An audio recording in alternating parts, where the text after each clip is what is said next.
Hi guys, welcome back to another video. Today I have a Phalaenopsis here and I didn't know if I should film that or not, but in the end I decided to do so.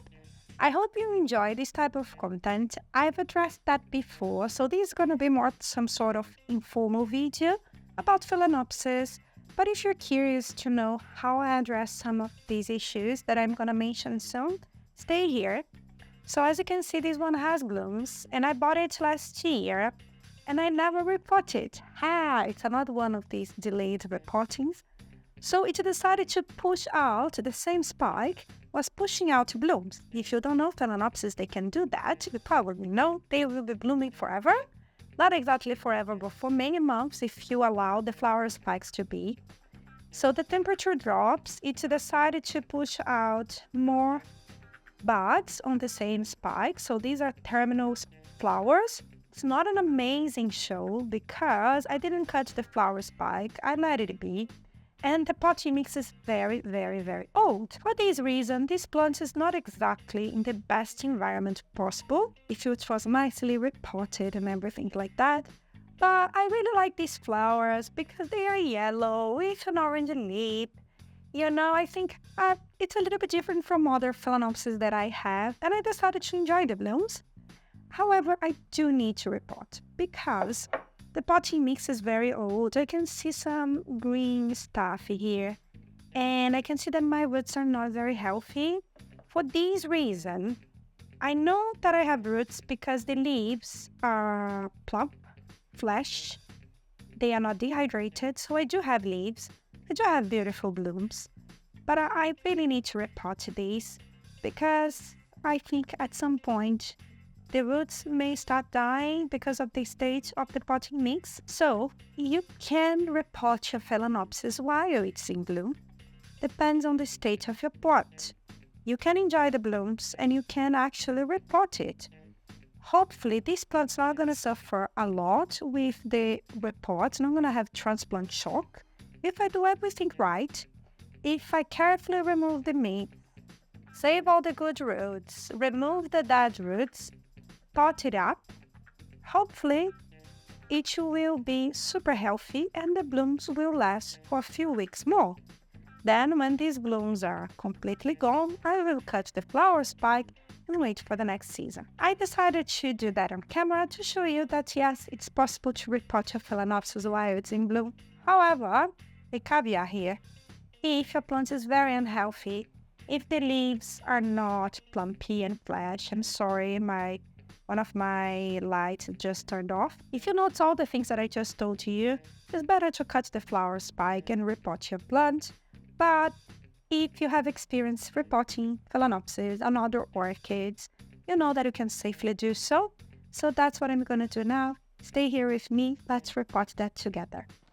So there we go. Here a pair of scissors, so I need to sterilize my pruners. I'm gonna start squeezing the pot.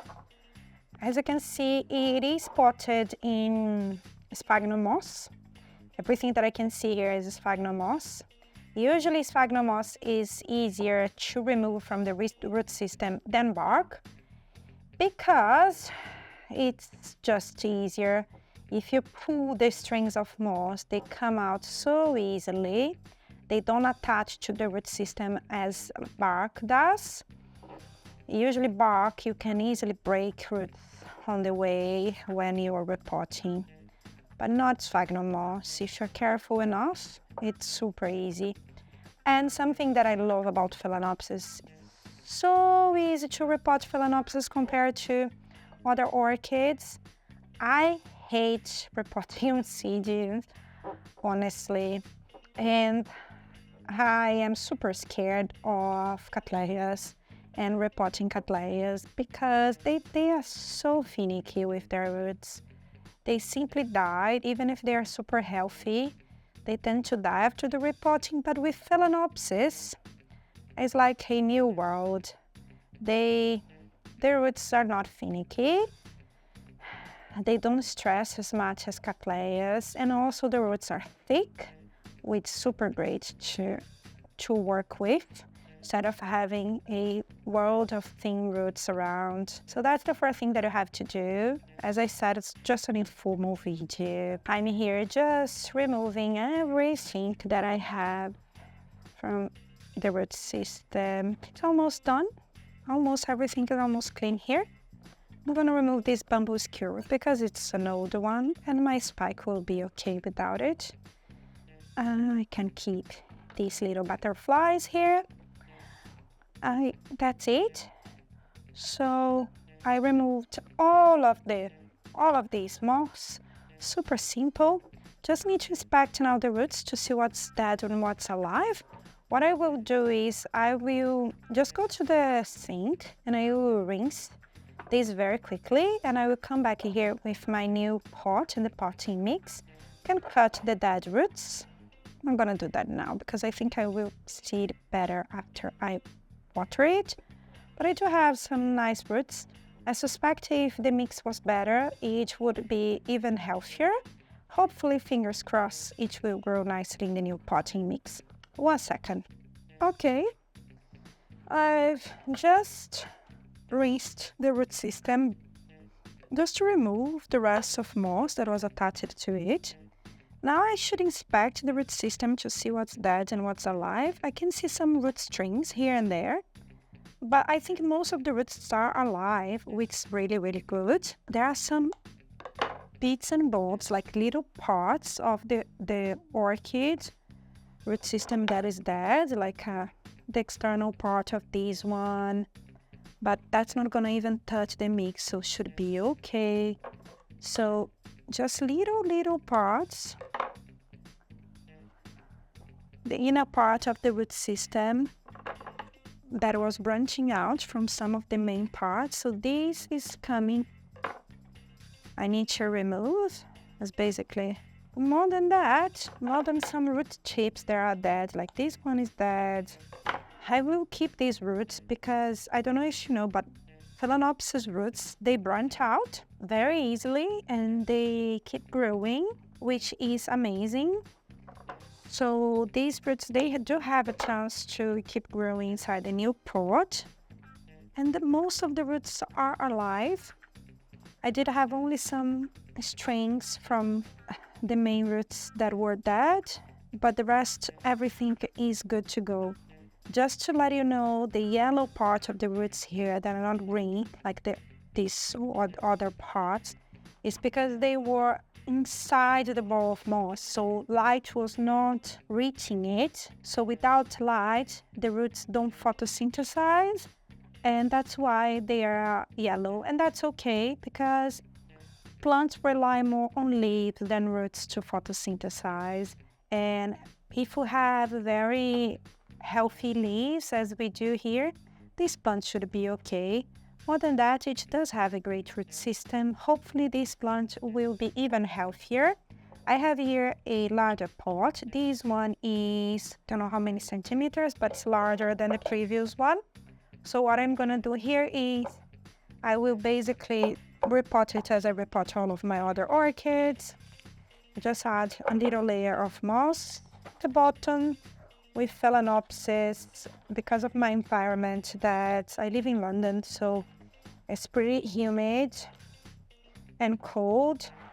I add some strings of moss, just to help me with watering, but generally speaking, I will rely more on the bark than on the moss, because I need to have lots of air circulation here, with a little bit of humidity, which is amazing, but not something that will actually kill my plant or suffocate my plant. I have a suspicion that this plant was probably potted in moss since it was a seedling. Came from the nursery, or these massive companies in moss, and that's how it stayed until now. So it might struggle a little bit because now I'm adding bark and didn't have any bark. So it's a different potting mix, but fingers crossed it won't. It's a very well-established plant, so I think we'll enjoy to have a little bit more air circulating across the roots, fingers crossed. And yes, And it keep growing nicely inside the new potting mix. I will add some slow release fertilizer because Phalaenopsis are massive root producers. They need lots of fertilizer, and I skip my fertilizing routine a lot, so it helps me to keep my orchids healthy. Another thing that we always have to pay attention is with the main stem of our Phalaenopsis, to not bury it completely inside the potting mix. Otherwise, it can have an infection, it can have stem rot because it is completely soaked, and that's not the idea. The idea is for us to water the mix but not the rest of the plant. Anyway, enough blab. My plant is finally repotted. Let me add it to the pots. I do have some air pockets here, but as soon as the sphagnum moss becomes wet, the saturated moss will fill some of this space. And also, I don't mind having air gaps. I don't have ventilation hole in this pot, so these air gaps will definitely help me with air circulation, which is great. Let me clean, I'm gonna come back. There we go, my plant is fully repotted with these beautiful yellow blooms. Now I will water it and I will place it on the same spot as it was before. So the temperature will be the same, lighting will be the same. The only thing that this plant will have to adapt to the new potting mix, which should be fine since it has plenty of roots and I didn't suffocate the root system. It's just a new environment. So it can be a little bit set back, but if I notice some change, if I notice that the leaves are dehydrating or something related to that, I will cut the flower spikes. But I don't think I will need to because, as I said, Phalaenopsis are great plants to repot. It has a very nice root system. So I think I can enjoy these blooms, and when they are done, I'll just cut the flower spike, and hopefully next year this plant will give me a beautiful show because now it's finally in a new pot and it's super healthy. That's what we aim for, right? Who doesn't love beautiful Phalaenopsis bloom? I certainly do. Just for to let you know, I found this beauty here in a local supermarket here in the UK, and I think it was £5, which is amazing, right? Just to conclude this video, please hit the like button, leave a comment down below, subscribe to my channel, it helps a lot. And I hope to see you next time. Bye bye!